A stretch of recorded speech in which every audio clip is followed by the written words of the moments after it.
After paying for the old woman's groceries at the store, she quietly whispered, "When your husband leaves, don't touch the snow in the yard." I laughed it off, but decided to listen and didn't clear the yard. And when I stepped out onto the porch in the morning, I froze at what I saw. Welcome to the channel. In the comments where you're watching us from. We're truly curious. We wish you an enjoyable listening experience with this gripping story. Elena Kravchuk stood in line at the checkout of the neighborhood grocery store, clutching a worn string bag to her chest. Outside the windows, a blizzard was swallowing the streets. December had been especially snowy this year. At 58, you no longer ran through supermarkets hunting for discounts. You went to the familiar shop near home, where the cashiers knew you by name. Ahead of her, right at the register, a hunched old woman in a faded-down shawl was fussing about. She poured loose change from a scuffed wallet onto the counter, counting the coins with trembling fingers. On the conveyor belt lay the humblest of purchases, a loaf of bread, a carton of milk, 3 potatoes, and a small onion. "Grandma, you're short," said the cashier, Sveta, a young woman with tired eyes. "You're missing 1 ruble. How can that be, sweetheart?" The old woman murmured in confusion, sorting through the coins again. "I counted everything at home." "I counted it all." Someone behind Elena sighed impatiently. The line was growing. People were eager to get home out of the storm. Elena looked at the old woman's shrunken figure, her hands red from the cold, the pitiful groceries, and something inside her shifted. How many times had she passed by someone else's hardship, pretending not to notice? How many times had she turned away so she wouldn't have to see another person's need? But today, something pushed her forward. "Sveta, ring hers up with mine," Elena said, slipping a 200-ruble bill past the old woman's shoulder. "I'll pay." "Oh dear, what are you doing?" The old woman fussed, turning toward her. No, I'll put something back." "Don't worry, Grandma," Elena smiled warmly. "It's nothing at all. Not even worth mentioning." The old woman looked up at her, and Elena involuntarily shuddered at the strange, piercing gaze she met. Those eyes were not old at all, clear, deep, as if they could see straight through her into her soul. The woman herself was small and fragile, her face carved with deep wrinkles, but in her eyes burned an extraordinary strength, an ancient kind of wisdom. "Thank you, my child," the old woman said, sweeping her groceries into a worn checkered bag, her voice trembling with gratitude. "Your kindness will not be forgotten. It will come back to you." Elena shrugged as she paid for her own groceries, chicken for soup, vegetables, bread, a couple of cans. That evening, Victor was leaving on another long-haul trip. A week, maybe 10 days. She needed to prepare food for the road and stock up for herself while he was gone. 32 years of marriage, and all that time she had seen him off, waited for his return, cooked, washed, cleaned. Life flowed along a familiar track, monotonous, predictable. She had already picked up her bags and was about to leave when she suddenly felt a strong grip on the sleeve of her worn coat. The old woman stood beside her, clutching the fabric with sinewy fingers so tightly that Elena couldn't pull away at once. "Listen to me carefully, my child," the woman whispered, leaning in so close Elena could feel her breath. She smelled of mothballs, dry herbs, and something else, elusive, ancient. "When your husband leaves for the night, don't touch the snow in the yard. Do you hear me? No matter what he tells you, don't clear it until morning. Let it lie there, untouched and white." "What?" Elena blinked in confusion, trying to make sense of the strange words. "The snow," the old woman repeated slowly, distinctly, as if hammering each word into Elena's mind. "Don't touch it until morning." Her fingers tightened even more, almost painfully. "Promise me. This is very important." "Your life depends on it, believe an old woman." "Yes, okay," Elena agreed automatically, freeing her arm and instinctively stepping back. Her heart began to pound, unease creeping in under that intense, almost hypnotic stare. "I won't clear it, I promise." Only then did the old woman release her. She nodded slowly, as if satisfied with the promise she had received, and then, quickly, with an agility that didn't suit her age, she left the store, vanishing into the swirling snow beyond the glass doors. Elena watched her go, then shook her head, trying to shake off the strange feeling. Probably the poor woman wasn't quite right in the head. You had to feel sorry for lonely, impoverished elderly people living in their own world of fantasies and superstitions. Maybe hunger and solitude muddled the mind. That's why she babbled nonsense about snow and husbands. Outside, Alina was immediately hit by a blast of swirling snow. Icy flakes plastered her face. She shivered, wrapped herself tighter in her old scarf, and hurried toward the bus stop, where a small group of frozen people had already gathered. She and Victor lived on the outskirts of the city in a private residential area where houses stood far apart, each with a large yard. The house had come to Alina from her parents, an old, solid place with thick log walls built back in the 70s. For years she had been its quiet guardian. She restored the once neglected garden, planted apple trees that now rewarded her every summer with generous harvests, arranged rose beds by the porch and peonies along the narrow path. She had been married for 32 years, and for almost 30 of them they had lived in this very house. To her, it wasn't just wood and stone, it was home. The bus was stifling, crowded, heavy with the smell of damp coats and melting snow. Elena squeezed toward the window and pressed her forehead to the cold glass. The strange old woman's words echoed again in her mind. "Don't touch the snow." What nonsense. Truly, just that morning while gulping down breakfast before leaving, Victor had grumbled that the yard absolutely had to be cleared. The drifts were high, the paths completely buried. He had ordered her to deal with it by evening so the driveway would be open, otherwise he wouldn't be able to turn the truck around. And now some unfamiliar, half-mad old woman was whispering mysterious warnings about snow. A foolish coincidence, nothing more. The house greeted her with dark, empty windows and a chill that crept under her coat. Victor had left early for the depot to prepare his truck for the trip and hadn't lit the stove.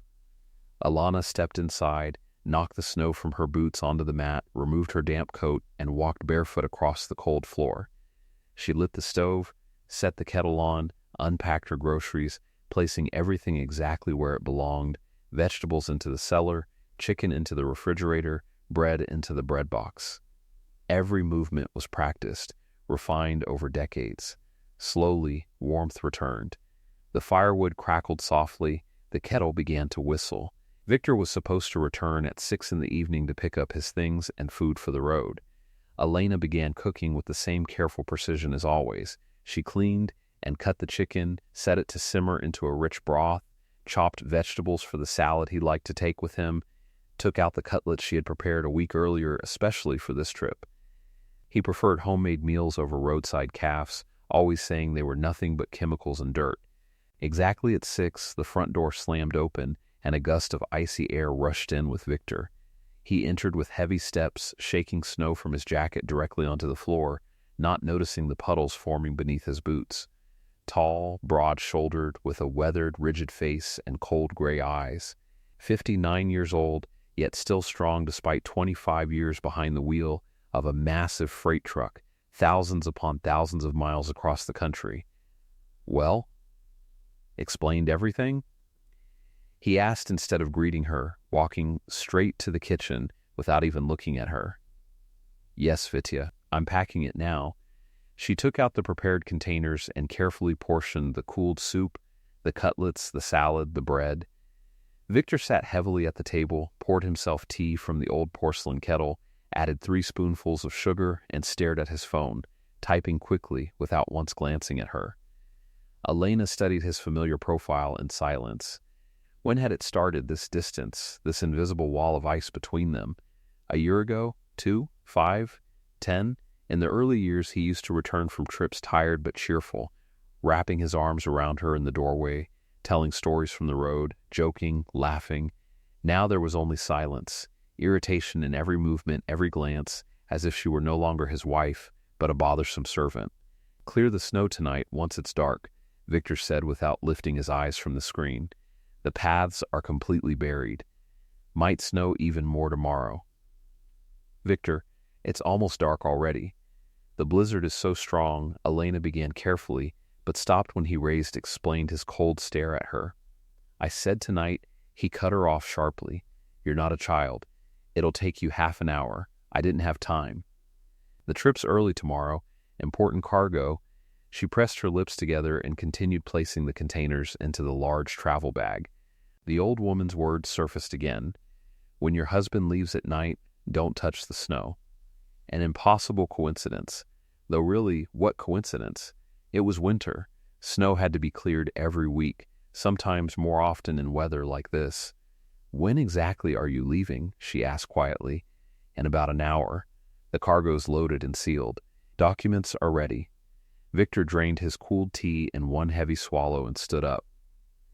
"I'll take a shower, pack my things, and head out." He went upstairs to the bedroom. Elena remained alone in the kitchen, slowly finishing the soup she had prepared that morning. Outside, the blizzard howled. Snow fell without pause, thick heavy flakes covering everything in white. She moved to the window, pulled back the curtain, and looked into the yard. The lone lantern by the gate barely pierced the dense curtain of snow, illuminating the swirling flakes. The path to the gate was nearly invisible. The drift rose almost to her knee. About 40 minutes later, Victor came downstairs dressed for the road, a heavy travel bag slung over his shoulder. Elena handed him the food package wrapped in several layers. "Will you call when you get there?" she asked, though she knew he usually didn't. Habit made her ask anyway. "Yeah," he replied shortly, taking the package without meeting her eyes. He didn't kiss her goodbye like he used to, just a brief nod.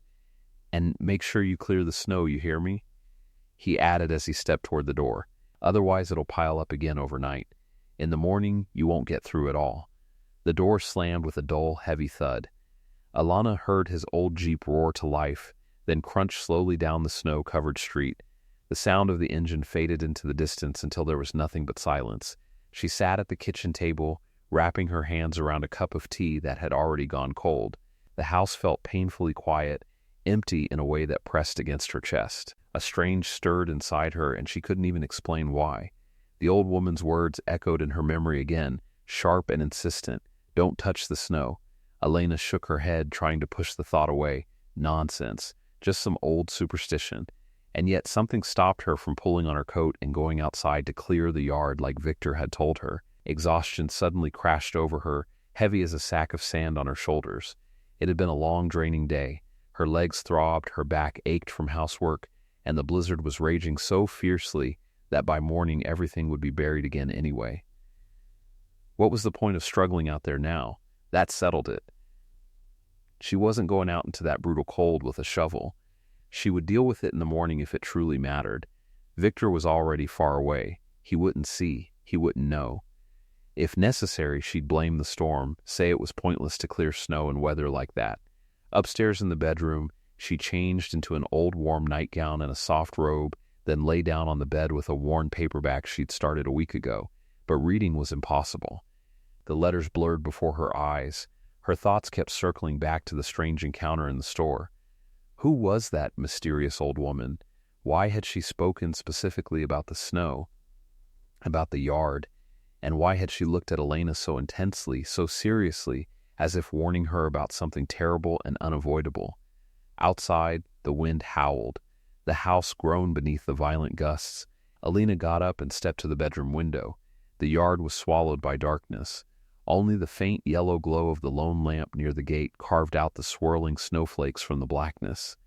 The pathway had completely vanished beneath a thick white blanket. The gate, the porch, the rose bushes, everything was buried beyond recognition. A cold wave of dread tightened around her chest. It felt as though something was bound to happen tonight, something important, something that couldn't be ignored. She returned to bed and pulled the heavy blanket up to her chin. Despite her exhaustion, sleep refused to come. She lay there listening to the winter wind scream outside, unable to shake the growing anxiety gripping her heart. The old clock on the nightstand ticked steadily. 11 p.m. Victor was probably far from here by now, racing along a snow-covered highway, the radio murmuring, strong coffee steaming from his thermos. What did he even think about these days? They barely spoke anymore. For months, no, years, he would arrive, silently collapse into sleep after the road, eat without looking at her, then pack up and leave again. They lived like strangers under the same roof, tied together by nothing more than a stamp and a passport. When had that happened? She sifted through memories of the past years. Maybe it began when she couldn't have children. But that had been at the very start of their marriage, over 30 years ago. Back then, Victor had comforted her. He'd said all the right things, that they could live happily just the two of them, that happiness wasn't measured in children. Or maybe it was her illness 3 years ago. The surgery, the long, painful recovery. After that, he had grown distant, cold, as though she had become a burden. Maybe he was simply tired of her, tired of their monotonous life, tired of the old house, tired of her aging face. Elena squeezed her eyes shut, trying to silence the crushing thoughts. Tomorrow would be a new day. Perhaps this was all just exhaustion, loneliness, a touch of winter melancholy. That was all. She needed to pull herself together, keep busy. When Victor returned next week, she would cook something special. They would sit down and truly talk, heart to heart. It had been far too long. Sleep came in broken fragments. She drifted into uneasy dreams only to jolt awake at the sharpest gusts of wind or the creaking window frames. The old woman from the store haunted her sleep, those piercing, all-seeing eyes, those dry fingers gripping her sleeve. "Don't touch the snow," the voice repeated again and again, like a spell. Alana woke early, while it was still dark. She glanced at the clock just after 6 a.m. Outside, the sky was barely beginning to lighten. The blizzard had finally stopped. A strange silence hung in the air, dense, almost ringing. She rose, wrapped a warm knitted robe around her shoulders, and went downstairs. Automatically, she placed the kettle on the stove and turned on the burner. Then she stepped to the kitchen window and froze. The yard lay under a smooth, untouched blanket of snow, perfectly white. But from the gate to the house, toward the first-floor windows, there stretched a line of clear, very deep footprints. Large, heavy, a man's boots. They were not Victor's. She knew his shoes, his size, his stride better than anyone. These were completely. Someone had come to their house during the night, walked through the yard, approached the windows, and she had been alone the entire time. Alina gripped the windowsill so tightly her fingers turned white. Her heart pounded so violently it felt ready to burst from her chest. She couldn't tear her eyes away from the footprints, trying to understand, to make sense of what was happening at all. Deep, sharp impressions from heavy boots led straight from the gate to the house, methodically circling it on both sides, stopping beneath every first-floor window, as if someone had been carefully studying the place. Someone had walked around her home at night while she slept, completely alone, completely defenseless. Her hands began to tremble uncontrollably. Elena stepped back from the window, pressing her palm to her mouth to stifle the frightened gasp rising in her throat. Breathing became difficult. She had to calm down, pull herself together, think clearly. Maybe it was the neighbors for some reason? No, impossible. The neighbors on the left, the old Petrovs, were both over 70. Those deep, heavy tracks were definitely not theirs. The lot on the right had been empty for a year now. The owners had moved to the city long ago. The house was locked up. Across the street lived only Maria Ivanovna. But why would an elderly woman wander through someone else's yard at night during a blizzard? Elena forced herself closer to the glass, studying the tracks more carefully. They weren't chaotic or random. They were deliberate, purposeful. From the gate straight to the living room windows, then neatly along the wall to the kitchen windows, then farther back to the rear of the house where the storage room and basement entrance were. As if someone had carefully walked the entire perimeter, peering into every window, examining, searching, checking. A cold shiver ran down her spine. Goosebumps covered her skin. Burglars scout houses looking for what to steal, but nothing was taken. There was no sign of an attempt to break in. The gate was closed with its usual simple hook. The lock was intact. The footprints led only from the gate into the yard and back again. That meant someone had opened it somehow, walked in calmly, circled the house, then just as calmly closed the gate and left, unhurried. The kettle on the stove shrieked suddenly, and Alina flinched violently at the sharp sound. With a shaking hand, she turned off the gas, but she didn't even think about making tea. She had to do something, make a decision, call the police. But what exactly would she say? That someone unknown had walked around her yard at night and stolen absolutely nothing, broken nothing, damaged nothing? She remembered the local district officer, Grigory Petrovich Larin. She had known him for many years, ever since he'd come to work this area as a very young man. Now he was over 50, but still dependable, known as a conscientious, responsive person you could turn to. He was exactly who she needed. Elena hurried upstairs to the bedroom and dressed quickly, grabbing whatever came to hand: warm house pants, a thick wool sweater. She swapped her slippers for winter boots. She took out her phone and found the officer's number in her old contacts. Her fingers still trembled unpleasantly as she dialed. "Grigory Petrovich, this is Elena Kravchuk from Sadovaya Village, House 17. I'm so sorry to call so early, but something very strange has happened." "Good morning, Elena Alexeyevna," came his familiar, calm, slightly raspy voice. "What happened?" "Someone came to my house during the night, walked around the yard, left footprints in the snow. I was alone, my husband is away on a long haul trip, and I was very scared." "I understand. Was anything taken? Any signs of forced entry? Doors, windows?" "No, everything seems intact. But the footprints, they lead right up to the windows from all sides, like someone was deliberately looking inside or searching for something specific." Grigory Petrovich was silent for a few thoughtful seconds on the other end of the line. "All right, I'll come over now. 20 to 30 minutes at most. Don't leave the house for now. Don't disturb the footprints under any circumstances, and carefully check that all doors and windows are securely locked." "Thank you so much." Elena exhaled in relief. "I'll wait for you." She set the phone down on the table and immediately began checking the house. She looked around with new, wary eyes. The house now felt hostile, unsafe. Every familiar creak of the floorboards, every rustle outside the window made her flinch and glance around nervously. Elena methodically went through all the rooms on the first floor, carefully checking the windows. All were tightly shut, secured with latches. There wasn't even the slightest sign of an attempted break-in. The front door was locked with 2 turns of the key and the chain, exactly as she had left it the night before. Everything seemed perfectly fine, yet that only made her anxiety worse. As if drawn by a magnet, she returned to the kitchen window and stared at the footprints again. In the brighter morning light, they were even clearer, more frightening. Very large, very deep. The distance between the steps was wide. Definitely a man, tall, heavy, broad-built. He had walked slowly, confidently, calmly. He knew exactly what he was doing and why he had come. The 20 minutes dragged on unbearably, stretching like hours. Elena sat in the kitchen, clutching a cup of completely cold tea in her trembling hands, unable to tear her tense gaze away from the window. What if this unknown person came back right now? What if he was somewhere nearby, watching, waiting for the right moment, when she stepped outside or let her guard down?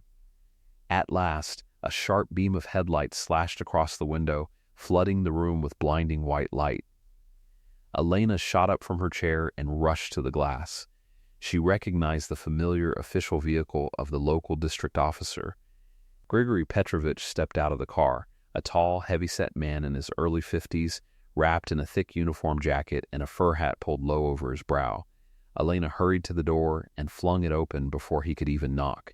"Grigory Petrovich, thank you so much for coming so quickly." "Oh, come now, Elena Alexeyevna. It's my job," he replied calmly. He methodically knocked the packed snow from his heavy boots and followed her into the kitchen. His experienced eyes immediately fixed on the window overlooking the yard. "Show me exactly where the tracks are." They stepped out onto the freezing porch together. The sharp, icy air burned her flushed face and lungs. Grigory Petrovich descended the creaking wooden steps slowly and carefully, studying the snow-covered yard with deliberate attention. He approached the footprints and crouched down, examining each impression for a long moment. "Size 10, maybe even 11, he muttered thoughtfully under his breath. "Deep tread. Looks like work boots, or combat-style boots." Came in through the gate. His gaze traced the entire chain of prints, from the gate straight to the living room windows, then methodically along the wall toward the back of the house, and finally back again to the gate. Very strange. Elena wrapped her arms tightly around herself, shivering, not only from the cold. "Do you have any serious conflicts with neighbors?" he asked, rising slowly and brushing snow from his knees. "Anyone holding a grudge?" "No, of course not. We get along with everyone. We live quietly. We don't bother anyone. We don't argue. And your husband? When exactly did he leave? Last night, around 7. He's on a long trip, at least a week, maybe longer. The officer nodded slowly, jotting something down in a small, worn notebook. So this person knew for certain you were home alone, he said at last, his tone growing heavier. Opened the gate carefully, walked calmly, closed it behind him, didn't rush, moved confidently. A cold ripple passed through Elena. What do you think he was doing here? She asked quietly. Why would someone come at night and walk around the house like that? That, Grigory Petrovich said, looking at her with a grave expression, is what we need to find out. He paused. There are several possibilities. He could have been scouting the house, looking for valuables, preparing for a break-in, or checking whether anyone was inside. He didn't finish the next thought out loud, but Alina understood. Or perhaps he had been preparing for something far worse than theft. Do any of your neighbors have surveillance cameras? The officer asked briskly, scanning the surrounding homes. Elena thought quickly. Maria Ivanovna across the street installed one last year, after the Petrovs' garage was broken into. Excellent. That could help. Let's go see her now. Maybe the camera caught who came, or what they arrived in. They left through the gate and crossed the deserted, snow-blanketed road. Maria Ivanovna's house stood directly opposite, neat, well-kept, painted a soft light blue with beautiful carved wooden trim framing the windows. Elena rang the bell. After a minute or two, the door opened. Maria Ivanovna herself appeared on the porch, a warm, round-faced woman in her 70s, wearing a bright floral house robe, her gray hair neatly gathered into a small bun. Lenotchka, what's wrong, dear? Did something happen? She asked, her eyes narrowing anxiously as she noticed the uniformed officer beside Elena. Maria Ivanovna, someone was in my yard last night, Elena said, her voice tight. There are clear footprints in the snow. Grigory Petrovich came to check. Could we look at your camera recording? Maybe it captured something. Oh, my lord, Maria Ivanovna gasped, pressing her hands together. Someone was walking around your yard, and you were alone, with Victor away? How frightening. Come in, quickly. Of course, let's check. They stepped into her cozy home and into a small but spotless living room filled with sturdy, dark wooden furniture. On the wall hung a modern flat-screen television, and beneath it sat a black recording unit, its green and red indicator lights blinking steadily in the quiet room. Maria Ivanovna fussed nervously, clearly flustered as she turned on the television and struggled with several remote controls. There, I think it's working now. Grigory Petrovich, you'll have to handle this technology yourself. I don't really understand any of it. My grandson set it up. The district officer gave a silent nod, took the remote with practiced confidence, and began rewinding the recording quickly. Elena stood frozen beside him, her eyes locked on the screen, terrified she might miss even the smallest detail. The grainy black and white footage showed the street in front of Maria Ivanovna's house, Elena's home directly across from it, the gate to her yard, and part of the snow-covered driveway. You're saying your husband left around 7 o'clock p.m.? Grigory Petrovich asked without looking away from the screen. Yes, around 7. Maybe a little later, he fast-forwarded to 8 p.m. and pressed play. The image quality wasn't great, grainy, blurred in places by the falling snow, but it was clear enough to follow what was happening. The street was completely deserted. Snow fell in thick sheets, visibility poor. The timestamp crept forward, 9:00 p.m., 10:00 p.m. Watch this part carefully, Grigory Petrovich said sharply, pointing a thick finger at the screen, 11:45 p.m. Out of nowhere, a car appeared on the empty street, a dark-colored sedan. It moved slowly, deliberately, and stopped directly in front of Elena's house. A tall man stepped out. He wore a bulky dark jacket and a knitted cap pulled low over his forehead. His face was impossible to make out in the poor quality footage. He paused, calmly scanning the street as if checking for witnesses. Then, with steady confidence, he opened Elena's gate and disappeared into the darkness of her yard. "Oh, Lord," Elena whispered, feeling the blood drain from her face. Her legs nearly gave out beneath her. 10 minutes passed on the recording, maybe 12. The man reappeared. He walked out of her yard just as calmly as he had entered. Methodically, he closed the gate behind him, hooked it shut, got back into his car, and drove away without haste, disappearing around the corner. "Freeze it," Grigory Petrovich ordered. He paused the frame and rewound slightly, stopping at the moment when the car was most visible. There's the license plate. Hard to see through the snow and darkness, but maybe we can make out a few digits. And here, on the side door, that's a company logo, some kind of lettering. Alana narrowed her eyes, staring intensely at the blurred image. There was indeed something light-colored painted on the side of the car, a large inscription, possibly an emblem. "Looks very much like a company vehicle," the officer muttered thoughtfully. "Not a private individual. Some kind of organization. A serious firm. Could it be appraisers from a real estate agency?" Maria Ivanovna suddenly spoke up. She had been standing nearby the entire time, both hands pressed to her chest. Elena turned sharply toward her. "Appraisers? What appraisers? Why would there be appraisers?" "I don't know exactly. Maybe someone's planning to sell the house. They order an evaluation." Maria Ivanovna stopped mid-sentence when she saw Alana's face turn completely white. "Oh, Lenotchka, forgive me. I must have said something foolish." But Grigory Petrovich had already stiffened, alert like a seasoned hound catching a scent. "Maria Ivanovna, why did you immediately think of a real estate agency?" "Well, it just came to mind," she said, slightly embarrassed. "Last month I had an appraiser from an agency come by when I was looking at my daughter's apartment in the city. He came late in the evening too, said he had no time during the day, drove almost the exact same kind of company car with a big bright logo on the side. It just looked very similar." The officer zoomed in further on the car image, pushing the recording quality to its limits. The lettering on the side door was blurred by distance and darkness, but the first word seemed readable. "Dom something else." He quickly jotted it down in his notebook. "We'll need to check every real estate agency in the city and the surrounding area. Find out who uses company vehicles with markings like this." Elena stood silent, unable to find her voice. One wild, unbelievable thought kept spinning in her mind, making her feel faint. A real estate appraiser had come to inspect her house. At night. But who could have ordered it? The house was registered solely in her name. Completely. She had never given anyone permission, never signed a power of attorney. She wasn't selling anything. This was her only home. "Alina Alexeyevna," Grigory Petrovich said quietly but firmly, placing a heavy hand on her shoulder. "Have you given anyone official notarized authority over your house? Permission to sell it?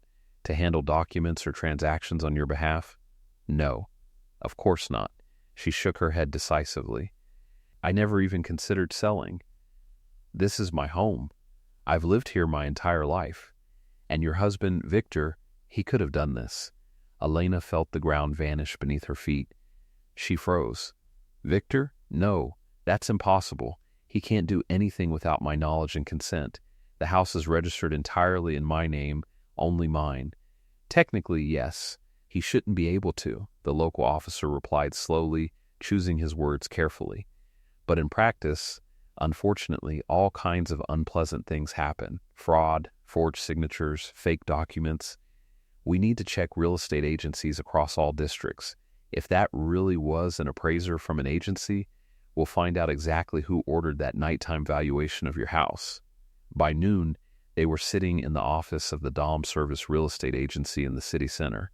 Grigory Petrovich had searched the vehicle database, found 3 agencies with similar logos, called each one, and the third confirmed it. "Yes. Our appraiser went to Sadovaya Street last night. The agency director, Igor Valentinovich Gromov, a man in his early 40s wearing an expensive suit, greeted them with forced politeness that barely concealed his nervousness. "Please, have a seat." He pointed to a leather chair across from his desk. "How can I help you?" "Yesterday, your employee visited Sadovaya 17. Grigory Petrovich began, taking out his ID. He conducted a property valuation. We'd like the details." Sadovaya 17, Gromov frowned, opened a folder on his desk, flipped through it. "Yes, that's right. An order for the valuation of a private house with land. What seems to be the problem?" "The problem is," Alina leaned forward, forcing herself to speak calmly while her hands trembled, "that this house belongs to me, and I never requested any valuation." The director raised his eyebrows. How is that possible? The order was placed in the owner's name. Here, look. He turned the folder toward them. Kravchuk Viktor Mikhailovich, client. Property owner, Kravchuk Elena Alexeyevna. There's a power of attorney from the owner. What power of attorney? Elena's voice broke. I never gave any power of attorney. Gromov blinked in confusion, dug deeper into the folder, and pulled out another sheet. Here it is. Power of attorney from Kravchuk E.A., granting the spouse the right to represent her interests in real estate transactions. Notarized, he handed her the document. Elena snatched the paper and stared at it. Her name, her passport details, her address, everything was correct. At the bottom, a signature. Her signature. But she had never signed this. Not ever. This is a forgery, she whispered, as the room began to spin. I didn't sign this. Grigory Petrovich took the document from her and examined it carefully. Igor Valentinovich, when was this power of attorney submitted to you?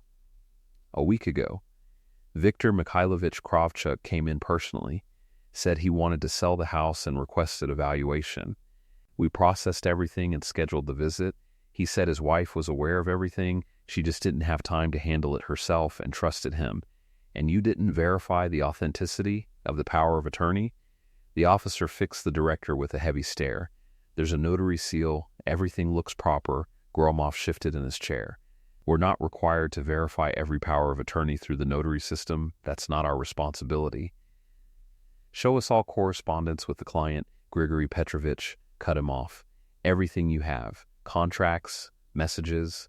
The director nodded and turned to his computer. Elena sat motionless, staring at a single point. Her head was buzzing. Victor, her husband, had forged her signature. He had planned to sell the house. Their house, without saying a single word to her. Here, Gromov said, turning the monitor toward them. The first inquiry was 2 weeks ago. He emailed us asking about valuation and selling the house. We scheduled a meeting. He came in, brought the documents. We prepared the valuation contract. The appraiser went out and inspected the property. At night, Elena said dully, at 11 p.m., when I was asleep. He was walking around the house, looking through the windows. Well, the client specifically requested an evening visit, Gromov shrugged.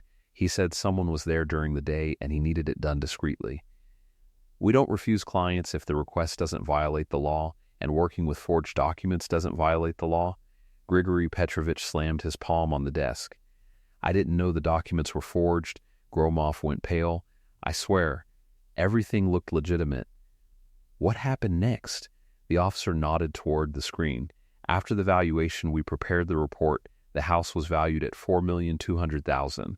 Kravchuk agreed to the price and asked us to find a buyer. We posted the listing. When? Elena interrupted. This morning.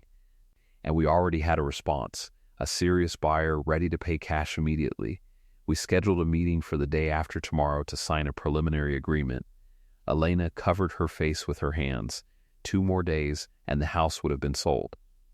Her house, the place where she had lived for more than 30 years.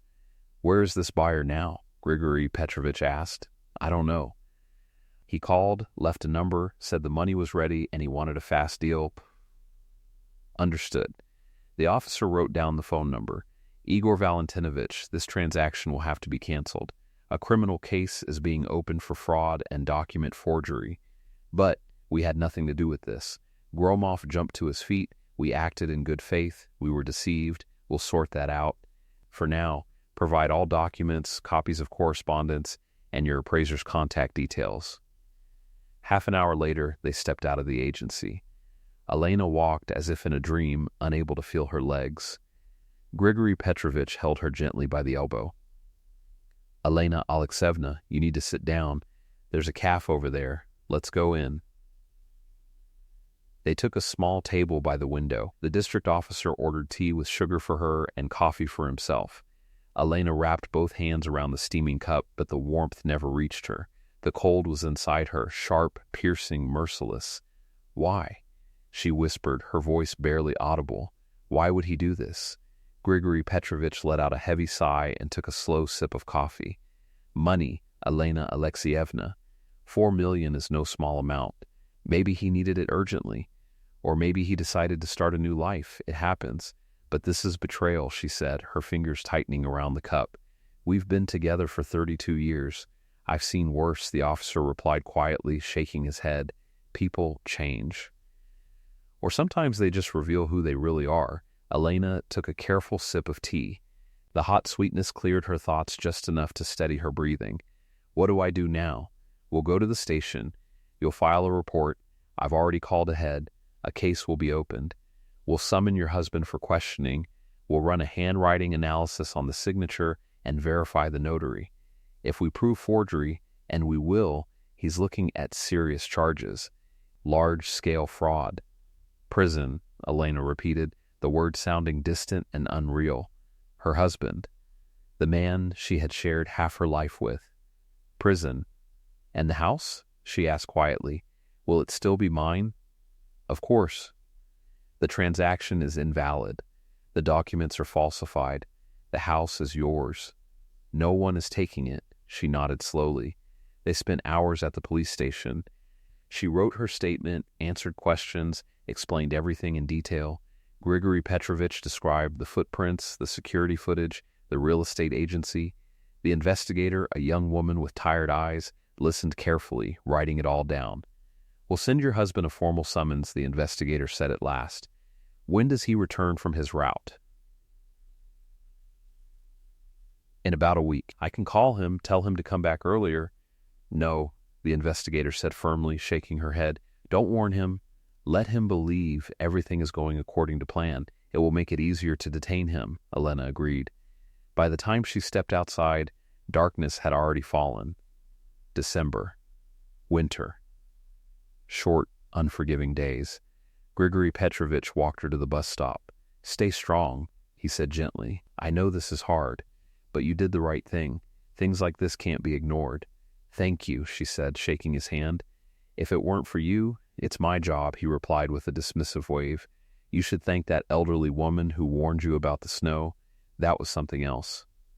Elena sat on the bus and leaned her forehead against the cold glass. The old woman, how had she known?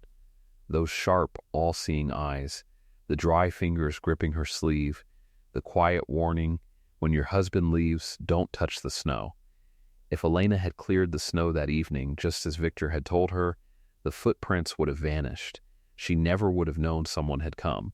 By morning, fresh snowfall would have erased everything. She would have gone on living, unaware that her home was being sold behind her back. And 2 days later, Victor might have called or returned and calmly informed her the house was sold. Or perhaps he wouldn't have said anything at all. He could have simply disappeared with the money. What could she have proven then? Once the deal was finalized, it would have been almost impossible. At home, Elena undressed slowly and went to the kitchen. She sat by the window, staring into the courtyard at the faint outlines of footprints now half covered by fresh snow. She should have eaten something, but the thought made her sick. Sick from the betrayal, from how easily Victor had decided to deceive her. 32 years she had cooked for him, washed his clothes, waited for him to return from his trips. When he was distant, she told herself it was exhaustion from work. She believed that was just his nature, but maybe he had simply been waiting for the right moment to free himself. Sell the house, take the money, start over. Maybe there had been someone else for a long time, someone younger, beautiful, someone he dreamed of running away to, while his wife stood in the way. Tears streamed down her face. She didn't stop them. She wasn't crying for him. She was crying for herself, for the years lost, for the realization that the man she had built her life with had become a stranger, for the fact that at 58 she was left alone, heartbroken, carrying the weight of betrayal. Her phone rang. Victor's name flashed on the screen. She stared at it for a long moment, then declined the call. A minute later, a message appeared. How are things? I arrived safely. We'll talk tomorrow. Dry brief. As always. She didn't reply. The night passed without sleep. Elena lay in bed staring at the ceiling, replaying their entire life together, searching for the moment it had broken, or wondering if it had been broken from the very beginning. Maybe he had never loved her. Maybe he married for convenience. He needed the house, needed someone to manage it, and now he had decided it was time to take what he could and leave. In the morning, she rose, exhausted, her eyes swollen.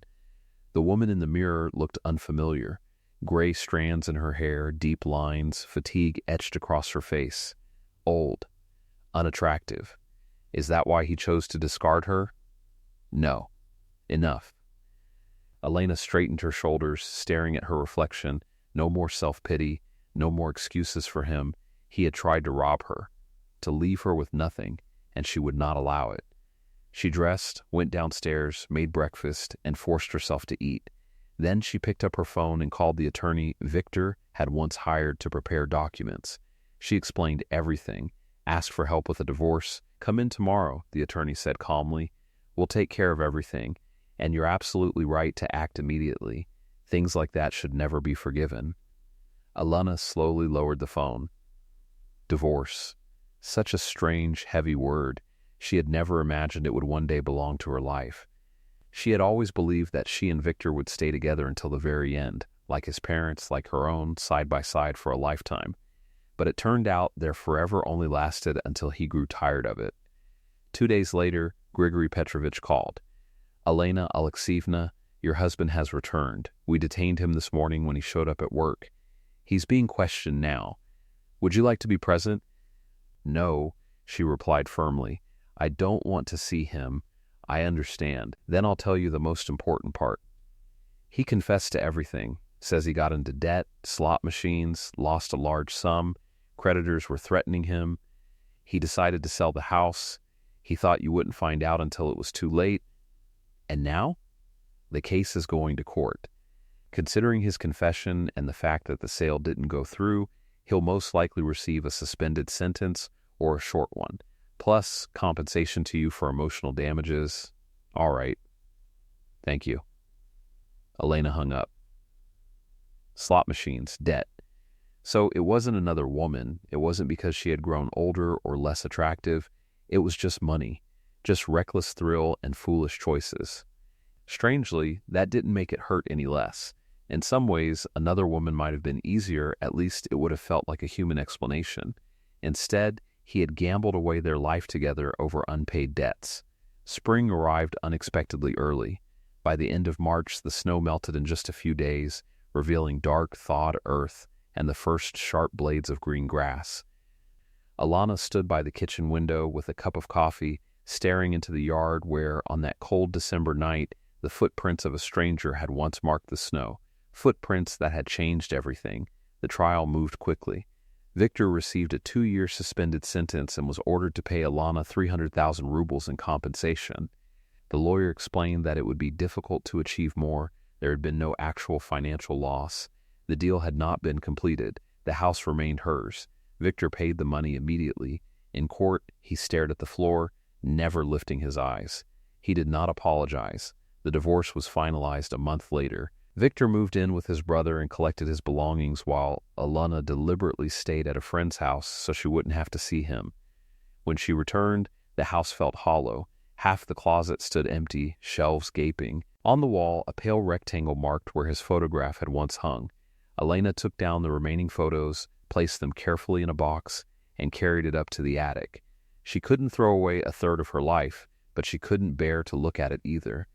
The first weeks after the divorce were unsettling. The silence in the house rang in her ears. No doors slamming, no one demanding dinner. No irritated sighs. She walked from room to room, unsure whether to feel relieved or heartbroken. The neighbors were supportive. Maria Ivanovna stopped by daily with homemade pastries and neighborhood updates. The Petrovs invited her over for tea. Grigory Petrovich dropped in a couple of times to check on her. "You're remarkable, Elena Alexeyevna," he said once over tea. "Not every woman your age would dare to start over. But you're handling it. What choice do I have?" Elena gave a faint smile. "Sit around and feel sorry for myself? Many do. But you're standing strong. That's worth a lot." She began thinking about work. Retirement was still years away. How would she support herself? Compensation and savings wouldn't last forever. She didn't want to sell the house. It was all she had left. She scanned job listings. At her age, the options were limited. Sales clerk, cleaner, night watch. The requirements were intimidating, under 45, computer skills, prior experience. What could she offer after 30 years as a homemaker? Then, in early April, luck finally turned. The local library was looking for an assistant librarian. Part-time, modest salary, close to home. Elena went to interview with the head librarian, Nina Sergeyevna, a warm woman in her 60s. "Do you have experience working with books?" "No," Elena admitted, "but I've been reading my whole life. I truly love books." And she meant it. Reading had been her refuge for years. "That's enough," Nina Sergeyevna smiled. "I need someone who loves books, not someone just counting hours." "Come in on Monday." The library turned out to be a quiet sanctuary, an old building with high ceilings, creaking parquet floors, and long rows of shelves. It smelled of paper and comfort. Alana quickly settled in, helping readers, shelving books, mending worn covers. The work wasn't difficult, but it felt meaningful. Gradually, she got to know the regular visitors, elderly women searching for romance novels, school children assigned the classics, young mothers picking out fairy tales, a retired military officer who always borrowed history books. One afternoon, a regular reader named Vera Nikolaevna, around 70, lingered by the desk. "Elena, dear, aren't you the one Maria Petrova mentioned?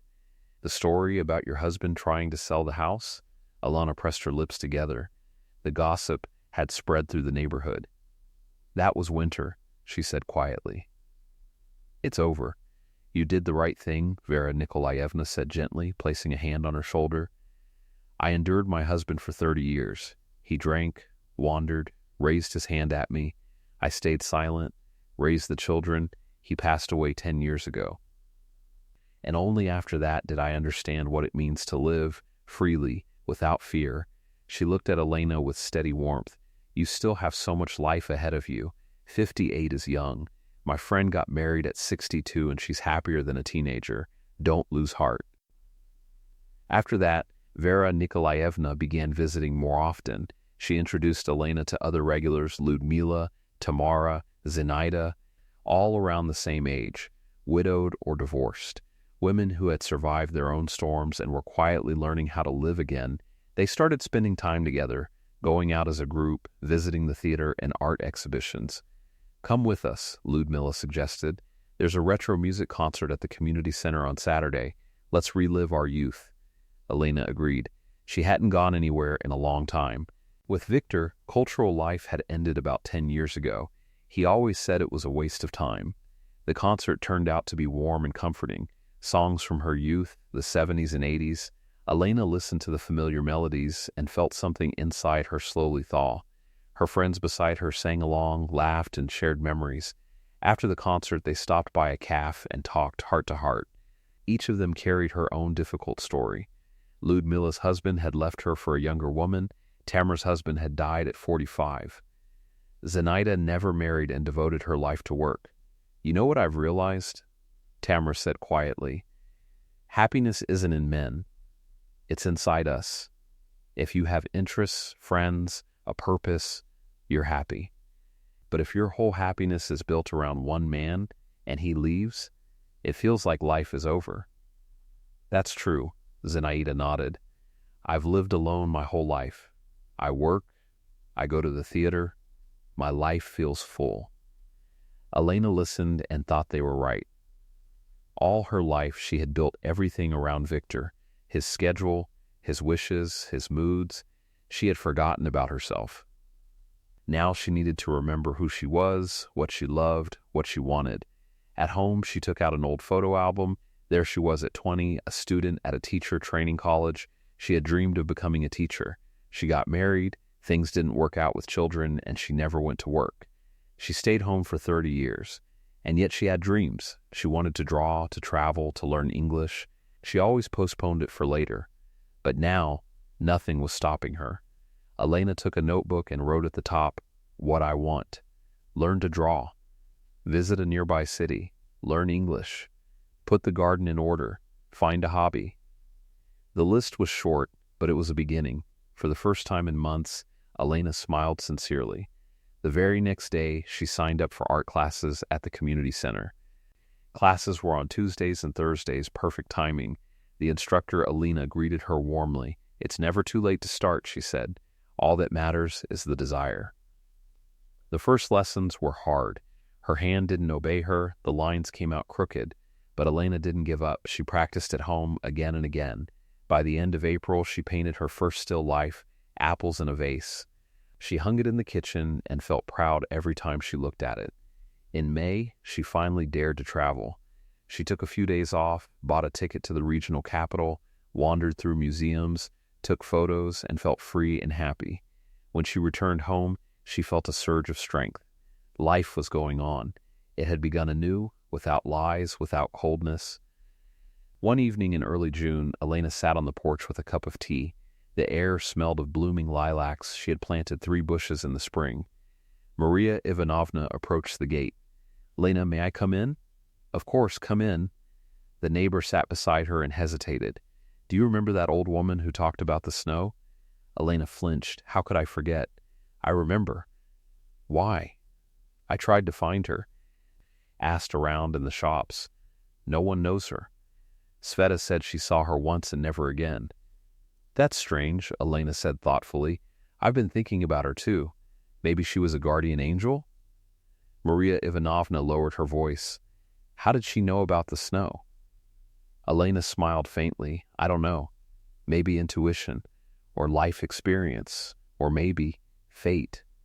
The neighbor sighed. "You paid for her groceries, did a good deed, and she repaid you. That seems fair."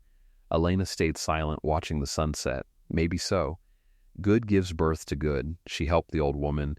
The old woman helped her. "You know, Masha," Elena said softly, "I'm grateful to her. If it weren't for her, I'd still be living in lies, not knowing the truth. It hurt. It was painful. But I was freed. From deception, from coldness, and now I'm really living. For the first time in many years." Maria Ivanovna hugged her. "You did great, Lena. You didn't break. Many would have fallen into depression, but you stood up and moved forward. I'm proud of you." They sat there until it got dark. Then the neighbor left, and Elena stayed behind. She looked at the stars, listened to the silence, and thought about how unpredictable life is. You never know what tomorrow will bring. But that wasn't frightening. She remembered the old woman's words. "Don't touch the snow," such a simple phrase, and yet how much it changed. Elena silently thanked the unknown woman. "Thank you for the truth. Thank you for saving me. Thank you for the chance to begin again." And in the morning, she woke up with new plans. Sign up for English classes, plant flower beds, keep living. Life was going on, new, hers, real, and Elena was ready for it.